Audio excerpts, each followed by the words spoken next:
प्रिया और स्नेहा तीनों बचपन की पक्की सहेलियां हैं।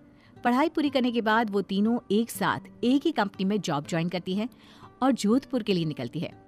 शहर में नए होने के कारण उन्हें घर मिलने में मुश्किल हो जाती है। यार कितने दिनों तक होटल में रहकर दुगना पैसा देंगे। अब कहीं भी घर मिले ना तो चुपचाप से ले लेना, ज्यादा ड्रामा मत करना तुम दोनों। ऐसे भी हम लोगों को यहाँ कोई नहीं जानता है। अरे वो तो ठीक है, लेकिन मिले तब ना यार। हम लोगों को कौन सा मजा आ रहा है इस तरह होटल में पैसे वेस्ट करने में। तभी स्नेहा को कॉल आता है। एक घर रेंट पर है, आप लोग देखना चाहते हैं तो अभी आ सकते हैं। हाँ हाँ, हम तुरंत आ रहे हैं। तीनों ब्रोकर के पास जाती हैं और घर उन लोगों को पसंद भी आ जाता है। ये फाइनल कर दीजिए, हमें ये पसंद है। ओके, आप लोग कल से ही यहाँ शिफ्ट हो सकते हैं। तीनों सहेलियां उस घर में रेंट पर रहने लगती हैं। सब कुछ अच्छा चल रहा होता है। फिर एक रोज रात में उनके घर पर कुछ लोग घुस आते हैं और लूटपाट करने लगते हैं। रिया के रोकने पर उसे जान से मार देते हैं। प्रिया और स्नेहा मदद के लिए लोगों को आवाज लगाती है, लेकिन उसकी कोई नहीं सुनता। बचाओ, कोई मदद करो हमारी। प्रिया, रिया की तरह हम दोनों भी ना मारे जाए। तू भाग, मैं इनको रोकती हूँ। नहीं नहीं, मैं तुम्हें छोड़कर नहीं जाऊंगी। मेरी बात मान प्रिया। गुंडे उन दोनों के साथ जबरदस्ती करने लगते हैं और प्रिया जैसे तैसे भाग निकलती है। गुंडे स्नेहा को भी मार देते हैं और सब कुछ लूटकर फरार हो जाते हैं। अगली सुबह जब प्रिया वापस घर आती है तो लाशें देखकर खूब रोती है।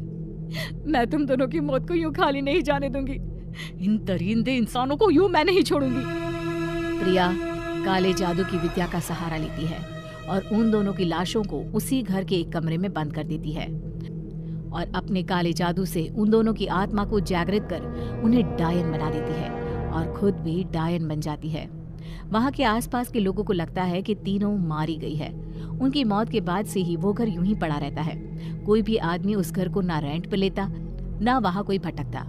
रात को उस घर से चीखने की आवाजें सुनाई देती और लोगों को समझ में आता कि वो तीनों डायन बनकर इस घर को अपने कब्जे में कर चुकी है। उस घर का मालिक भी घर में घुसने से डरने लगता है। अरे किस घड़ी में मैंने उन तीनों को ये घर रेंट पर दे दिया था।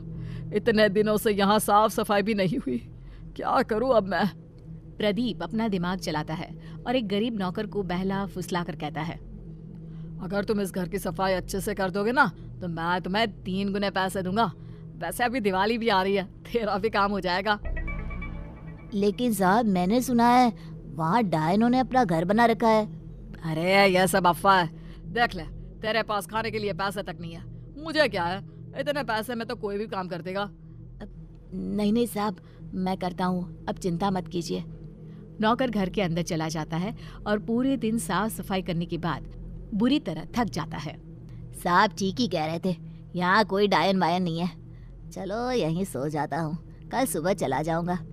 नौकर उसी घर में सो जाता है और आधी रात होते ही उसे चीखने और चिल्लाने की आवाजें आने लगती है। बचाओ! इन से हमें बचाओ! बचाओ! नौकर उठता है और इधर उधर देखने लगता है, लेकिन उसे कुछ दिखाई नहीं देता। फिर एक बंद कमरे में उसकी नजर पड़ती है। ये हमारा वहम होगा।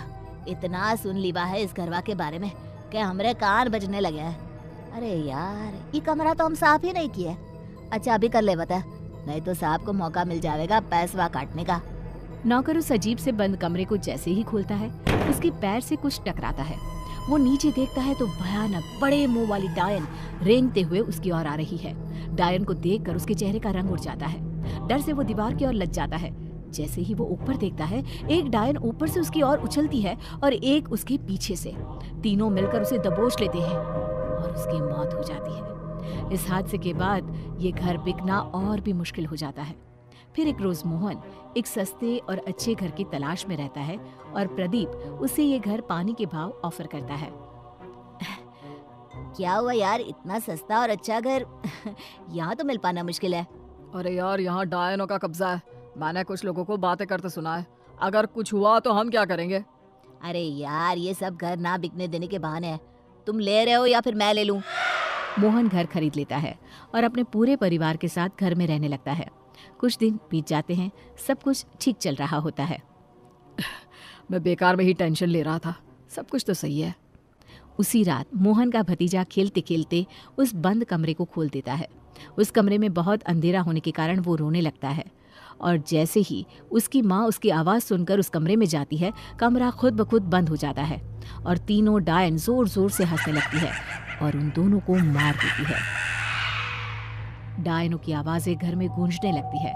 शकुंतला आवाज़ें सुनकर इधर उधर घूमने लगती है और उस कमरे को खोल देती है। अपने पोते और बहू की लाश को देखकर शकुंतला की चीख निकल जाती है। तीनों डायन घर में घूमने लगती है। बेटा पहले ही मर गया है, अब उसकी आखिरी निशानी भी चली गई। अरे डायनो, मुझे मार देती, मेरे पोते और बहू को तो छोड़ देती। एक एक कर सब मरेंगे, तेरा नंबर भी जल्दी आएगा। क्या हुआ माँ, ये सब कैसे हो गया? शकुंतला बेहोश हो जाती है और मोहन अपनी भाभी और भतीजे का अंतिम संस्कार करता है। तभी उसे वो सब कुछ याद आने लगता है जो उसने लोगों से सुना था। कहीं ये सब उन डायनों का किया हुआ तो नहीं है?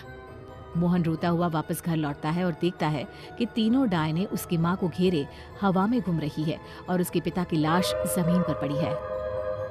इस घर में जो भी आएगा वो अपनी जान से जाएगा। तुम लोग भी हमें लूटने आए थे, अब मार के हट कर गया। अरे पापीनो, इन बेकसूरों ने तेरा क्या बिगाड़ा है? मैंने लिया था ना ये घर, खा ले मुझे। मेरा परिवार क्यों वीरान कर गई? प्रिया डायन मोहन की ओर घूमती है। उसे देखकर मोहन के होश उड़ जाते हैं। प्रिया, तुम ये सब क्यों कर रही हो? मुझसे कोई शिकायत थी तो मुझसे कहती, मेरे पूरे घर को क्यों मार दिया तुमने? मोहन को रोता देख प्रिया अपने असली रूप में आ जाती है और रोते हुए अपने साथ बनी सारी बातें उसे बता देती है। मोहन, मुझे पता नहीं था कि ये तुम्हारे परिवार के लोग हैं। उन दरिंदों की वजह से मैं डायन बनने के लिए मजबूर हो गई और अब मैं तुम्हारे लायक भी नहीं रही। तुम चिंता मत करो प्रिया, तुम तीनों को न्याय मैं दिलवाऊंगा। मोहन उन गुंडों का पता लगवाकर उन्हें उम्र कैद की सजा दिलवा देता है। रिया और स्नेहा की लाशों को जलाकर उन्हें इस दुनिया से मुक्ति दिला देता है और प्रिया से काला जादू छोड़कर उसे पहले की तरह आम लड़की बनने को कहता है। बाद में दोनों शादी करके खुशी खुशी उसी घर में रहने लगते हैं।